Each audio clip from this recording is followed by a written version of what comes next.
I don't really have a question so much as a comment for Kane. We talked briefly last night, and the last time you were at this convention, we had a very powerful conversation that has stayed with me in my heart about mental illness and depression and inner battles. And I just want to piggyback on what Mr. White said.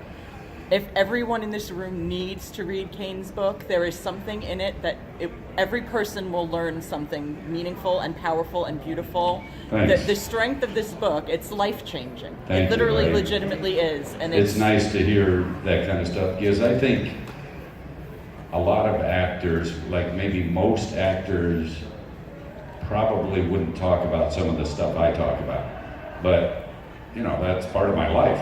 I'm not necessarily proud of everything, but that's what happened, and that's what continues to happen. So I've had the best response from people about the book when it comes to those subjects. You know, the career stuff, yeah, that's fun to read about, but, you know, when people can relate to you having been suicidal, which I was for a time because of going through the burns and thinking I'm going to be scarred for the rest of my life now, and I'm 22, and nobody's going to want to look at me and all that shit.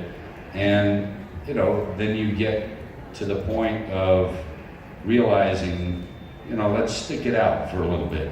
Because what I always say is, you know, you may think that there's nothing left for you here, and I did, but you don't know what you might miss. That's the biggest thing for me is, don't give up quite yet, because there could be some good shit ahead. And there was for me, so. When someone like you speaks out,